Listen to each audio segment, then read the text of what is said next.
జీడిబాబు జీడిబాబు అని చెప్తాను మాట్లాడతాను.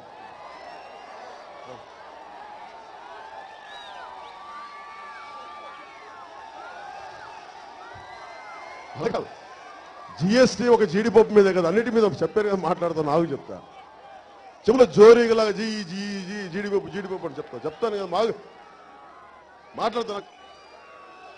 అంటే మన భారతదేశానికి కావాల్సింది రోడ్లు ఉండవు, మనకి సరిగ్గా హాస్పిటల్స్ ఉండవు. వీళ్ళు మాట్లాడితే స్మార్ట్ సిటీస్, స్మార్ట్ విలేజెస్. ఇప్పుడు వైఫై ఫ్రీ అండి, వైఫై ఉచితం అండి అని చెప్తాడు. వైఫై ఎవరికి కావాలి?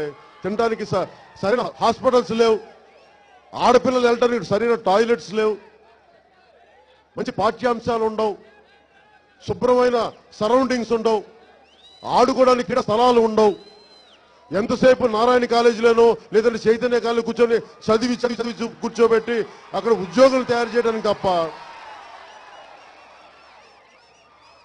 మానసిక ఉన్నతి కానీ వ్యక్తిత్వ వికాసానికి కానీ చదువులు ఎక్కడ ఉపయోగపడుతున్నాయి? మళ్ళీ మనందరం చదువుకొని, నారాయణలో చదువుకొని, చైతన్యం చదువుకొని, వాళ్ళకి డబ్బులు ఇచ్చి, మళ్ళీ వాళ్ళేమో డబ్బులు చంద్రబాబు నాయుడికి, నారాయణ గారు మళ్ళీ తెలుగుదేశం పార్టీలో పెట్టుబడులు పెట్టి మనల్నేమో మళ్ళీ ఉద్యోగులకు తయారు చేయాలి. ఆ 4 గోడల మధ్యలో మళ్ళీ కూర్చొని కంప్యూటర్ కొట్టుకుంటా ఉంటే వాళ్ళంటే దేశం చాలా అభివృద్ధి చెందిందంట. అంటే ఉద్యోగాలంటే ఒక ఐటీ ఉద్యోగాలేనా? అదే అభివృద్ధి అంటే? ఒకవైపు మనకి రోడ్లు లేవు, నిధులు లేవంటారు, హాస్పిటల్స్ కంటే డాక్టర్లు లేవంటారు. ఇందాక వచ్చే దారిలో మొత్తం గతుకుల రోడ్డు, నడుము విరిగిపోయింది బయటకు వచ్చేటప్పుడు. ఏదనంటే 14,000 కిలోమీటర్లు రోడ్లు వేసామని